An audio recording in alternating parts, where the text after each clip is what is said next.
Hello, welcome back. Hope you took a short break. I know I did. Let's go on to talk about the next item, the inductance values. And before we do, I'd like to ask you to think back to when we were talking about capacitance and answer the question, the capacitance of a capacitor depends on,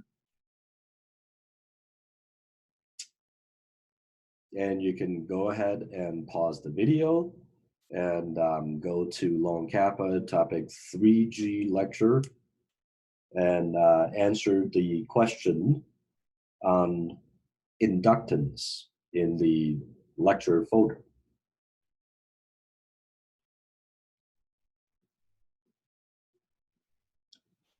Now remember, the capacitance of a capacitor did not depend on the charge that you store on the capacitor plate or the voltage that is between the plates.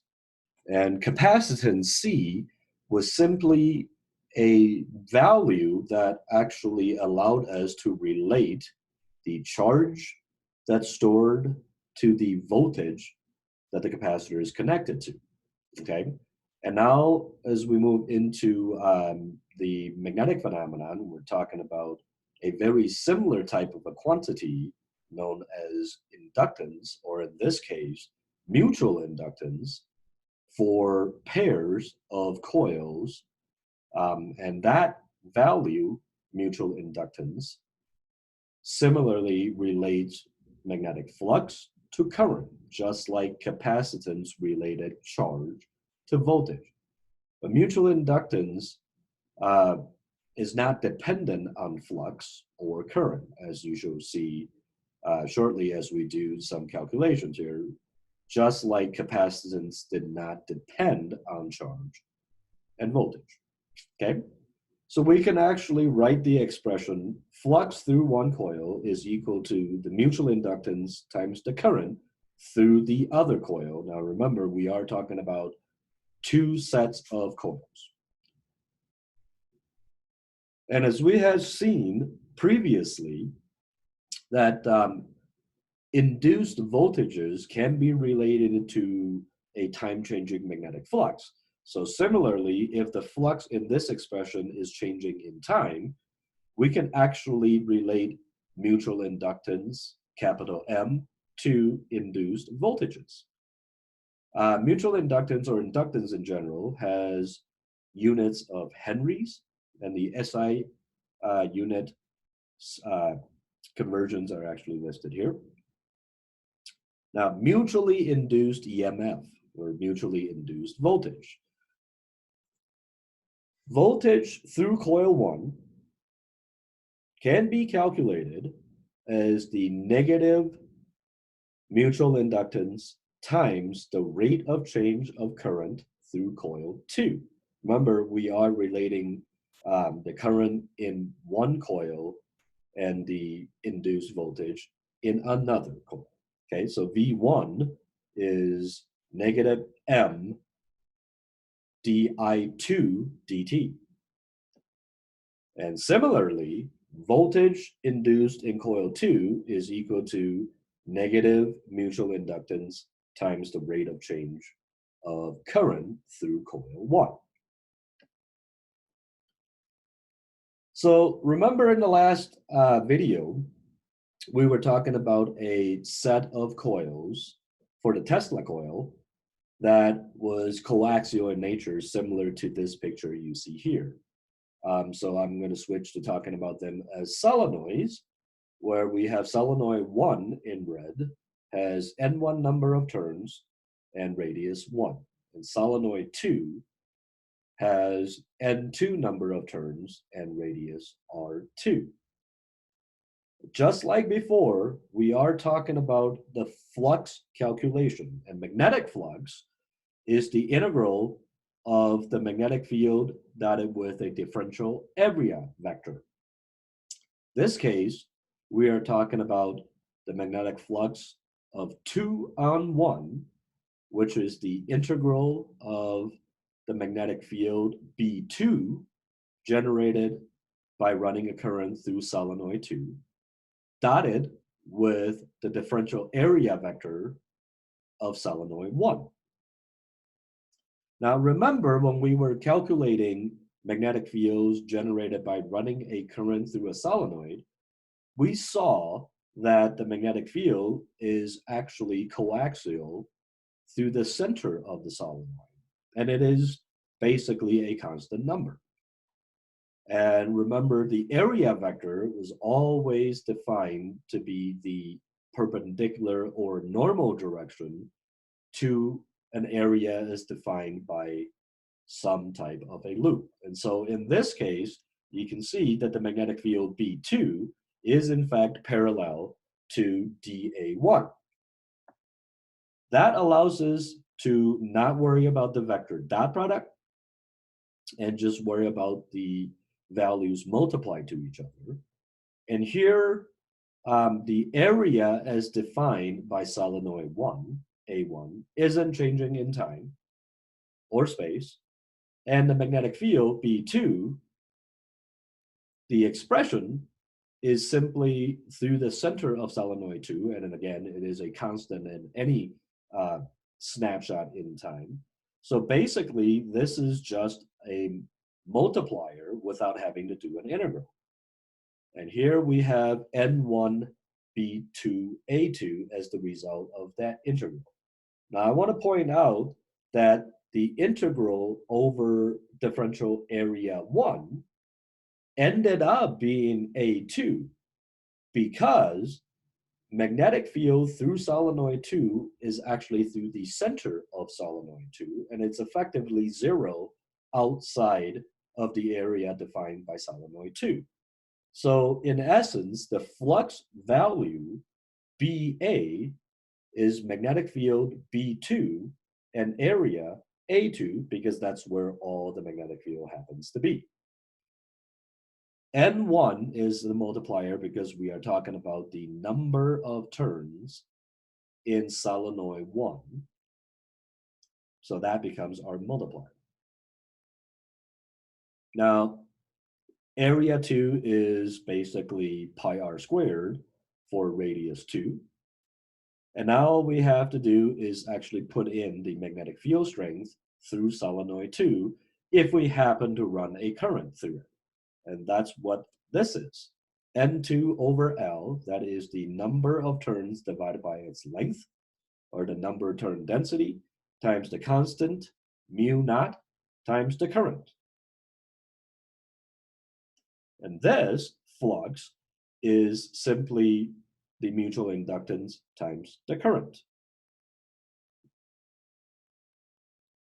Now we can go the other direction and do exactly the same calculation, but this time flux 1 on 2, or running a current through coil 1, generating magnetic field 1 through the area as defined by solenoid 2.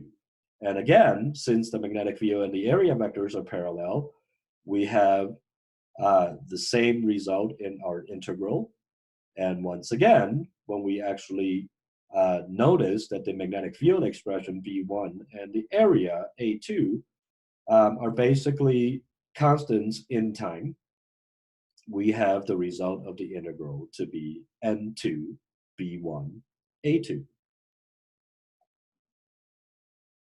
Once again, we can recognize that the magnetic field through solenoid 1 is simply the expression that we had calculated before, but this time with the subscript 1, will result with the flux 1 on 2 to be M, the mutual inductance, times current 1. And as you can see from the two sides of this slide, the mutual inductance is simply this expression here. And take a look at all of the variables involved. We have a constant that's related to how magnetic fields behave in space. And then a whole bunch of other variables that are basically related to how the coils are configured. Radii, number of turns, etc. Okay?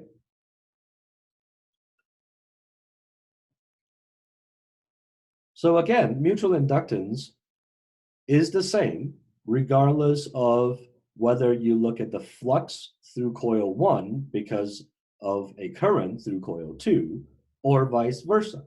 And it is simply a constant of proportionality relating the current through one coil to the resulting magnetic flux in another coil.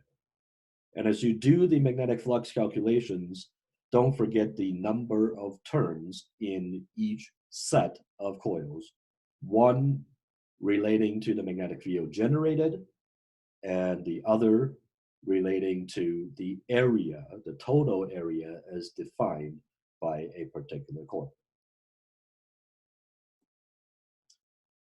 Here is another example. We have two sets of coils, coil 1 and coil 2. Coil 1 has N1 number of turns and radius R1. Coil 2 has N2 number of turns and radius R2. And here's the condition that we're actually going to set, that coil 1 is much smaller than coil 2, the R1 much less than R2. And if we're looking to find the mutual inductance expression for this setup of the pair of coils, then we can actually ask the question, or in essence, calculate the flux of coil 2 through coil 1. Or I put a current through coil 2, it generates a magnetic field, and what is the magnetic flux through coil 1? And again, magnetic field from N2 turns of coil 2. Now, we've actually done this before when we initially started calculating the magnetic field through the center of a coil off center axis at some location away.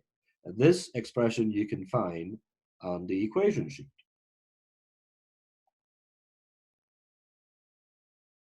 This magnetic field is now going to go through area 1 as defined by coil 1, which is located at a distance d coaxially away above. Magnetic flux through N1 turns of coil 1 then is this expression, B2 through N1 turns of area 1, which results fundamentally in this expression. Now, the reason this is approximate is because the magnetic field at location coil 1, as generated by coil 2, is not exactly a constant. However, remember the condition that we set at the beginning, that R1 is much less than R2, which means area 1 is fairly small.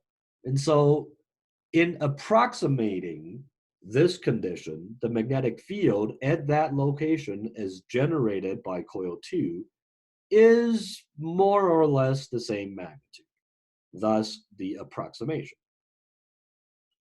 B2 N1 pi R1 squared. If we plug in the magnetic field B2 expression from above, we get this result, which once again, if you look closely, has a whole bunch of variables related to the number of turns and the radii and distances and so on, and then a constant mu naught related to how magnetic fields behave in space, and then that current term.